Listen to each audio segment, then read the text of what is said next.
Hello guys! Gandang gabi po! Tara, samahan niyo po ako mag-bake ng ating cookies. Marami po akong pa-order ngayon ng cookies.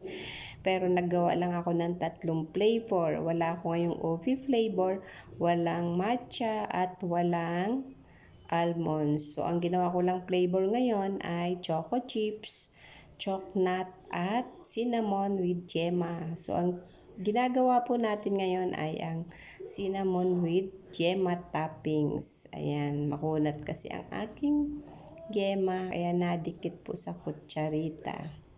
Kasi yung yelong kutsarita, yan po ang pangsukat natin sa bawat na nilalagay ko sa ibabaw ng cinnamon para pantay-pantay naman ang dami nila. So, yan. Huling salang ko na po tong cinnamon. May isa pang pala nakasalang sa oven. Isang tray na lang po. Yung ibang flavor po, naipack na ng aking mister. So, ito na lang cinnamon ang inaantay. Kailangan ko magmadali dahil by 7 o'clock dapat naipack na at deliver ko na sa my order. Yan, titingnan po natin ang nakasalang pa sa aking oven yan. Isang tray na lang po ang nakasalang. So, luto na din po yan kasi tumunog na ang alarm. Palamigin lang natin konti. Yan, ialis natin yung malamig na para may paglagyan tayo ng bagong labas sa oven. Yan po ang bagong labas sa oven. Mainit-init pa. So, bawat labas ng galing sa oven, minsan yan, nagkakadikit masyado kasi siya nag-expand, lumalaki. So, kailangan natin paghiwa-hiwalayin para hindi maputol o masira pag lumamig na. Para habang mainit pa, paghiwalayin na natin kasi malambot pa yan siya. So, ngayon, wiwisikan natin ng kaunting asin sa ibabaw para balance yung tamis at may konting alat. Hindi rin maganda kasi pag puro tamis ang nalalasahan mo. Kaya yung iba minsan naghanap ng flavor na may asin. Sabi ko lahat naman po ng flavor ay nilalagyan ng asin pagkalabas sa oven. Para kasi balance ang sarap. Yung may konting matamis, tapos may konting alat ka nalalasahan. So masarap yun. So bago nating ipack yung nandoon sa lamesa, i-ready ko muna tong mga tali tsaka yung plastic. Susukat muna ako ng tali para mamaya tali na lang ako ng tali, hindi na magpuputol. Ready na natin, puputulin na natin ng tamang sukat para mamaya, kasi bawat plastic 6 pieces ang nakalagay, 150 pesos, 25 pesos each. So gusto nung umorder by 6 nakalagay sa plastic para 150 para abot na lang siya, abot sa mga bumibili. So, ang pagpapak ko dito ay mix flavor, tapos may matitira siguro yung puro plain naman, yung choco chips. Pinakamabenta dito yung choco chips po. Masarap. Masarap sa kape, sa milk tea, sa coke, sa lahat na drinks. Basta masarap siya. So, tara, samahan niyo muna ako. Magputol ng tali. Tapos mamaya maglalagay na po tayo ng sticker sa plastic para mamaya mabilis na i-repack. Kasi mag-alas 6 na.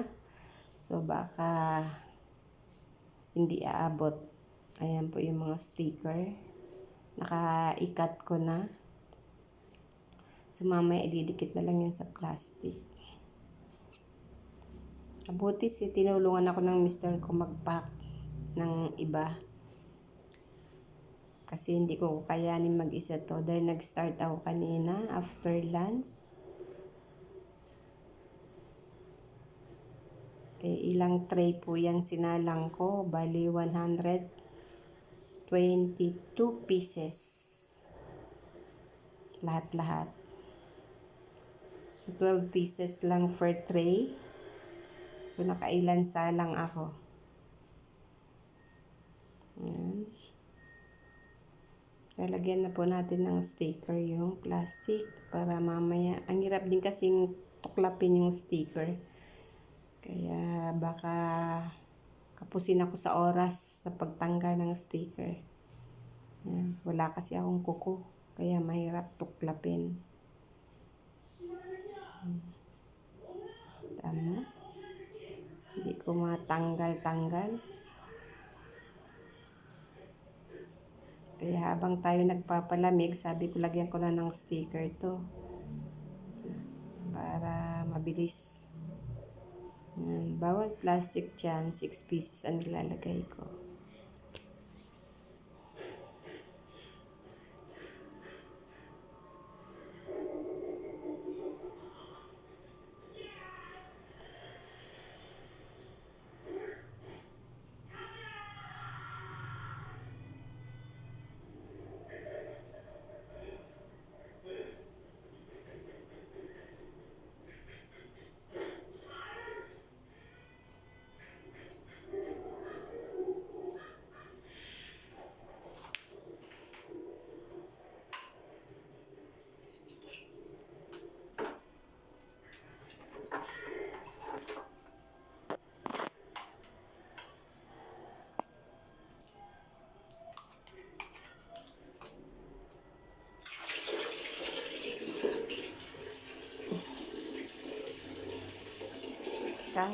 Tingnan natin kung malamig na. Ay, nakalimutan ko pa pala lagyan ng yema yung iba. Lalagyan ko muna to ng yemang isang tray, yung pinalamig ko kanina.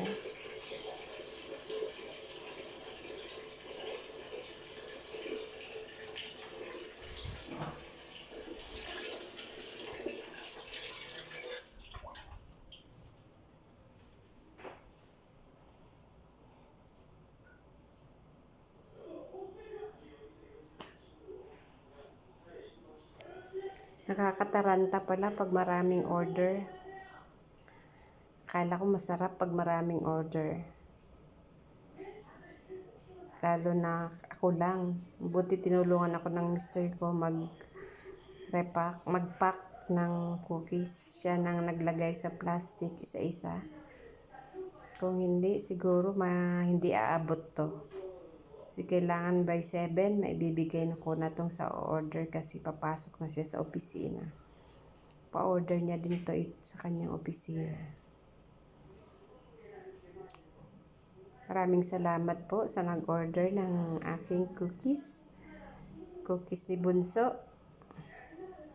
Actually, yung nakapag-invento talaga nitong cookies. Yung aking anak, siya talaga nag-aral kung paano makuha yung tunay na timpla, ng lasa. Matagal din niya itong pinag-aralan. Matagal din siya nag-experiment para makukuha niya yung tamang timpla, tamang lasa, tamang sarap, tamang lambot. Lahat, yung iba kasi ang cookies nila ay walang oatmeal. Itong sa amin may dalawang klase ng oatmeal. Yung isa yung whole, yung buo, at yung isa naman yung quick melt, yung madaling maluto.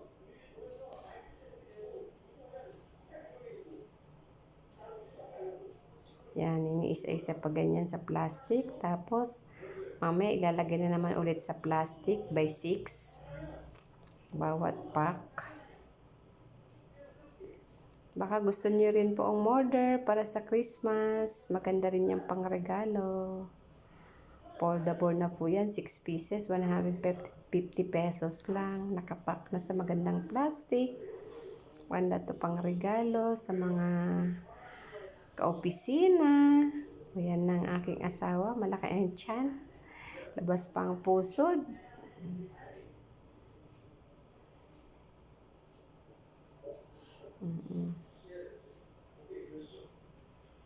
Siya na kasi nagpack kanina. Marami na siyang napack. So, ito lang 3 tray ang akin. Kaya, hinayaan na niya ako. Sarap nito guys, sa kape.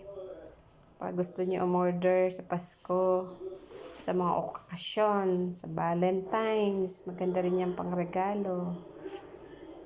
Yan ang biyenan ko. Gusto ata tumulong ng biyenan ko.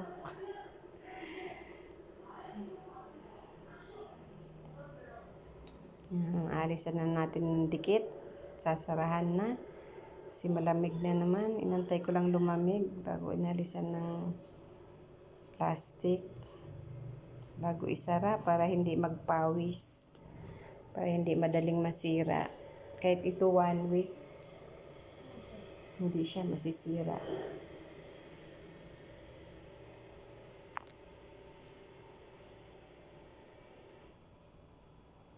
Mahirap talaga maghanap buhay, mahirap kumita ng pera, kailangan na talaga paghirapan.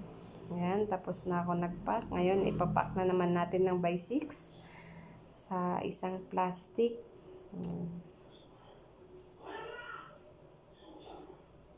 Kailangan ng sipag at tiyaga para kumita ng pera.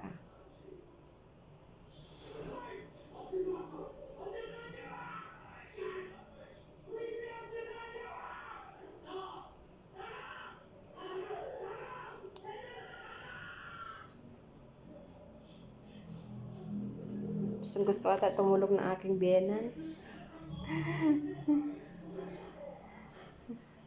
Nainip na rin siya sa kakapanood lang.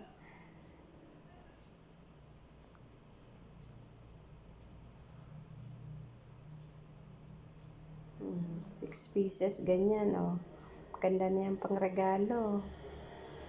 Sa mga bossing dyan, magregalo sa mga tauhan niya sa opisina. Yan, maganda yung pangregalo. Foldable na po yan.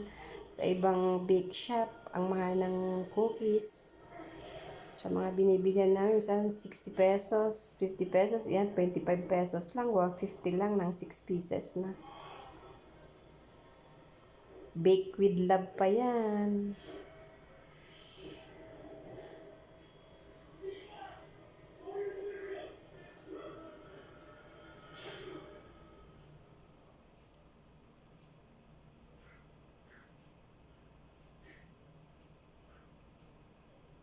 Hirap din magpack, na dikit ang kamay ko sa plastic.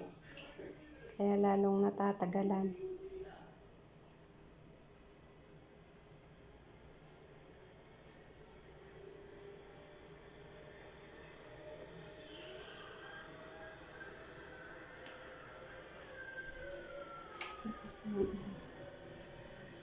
Ingay ng pinapanood ng aking mister. Ririnig dito hanggang labas.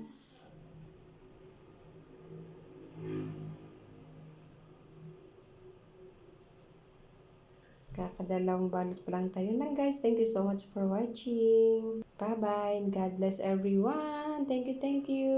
Love you all. Bye-bye.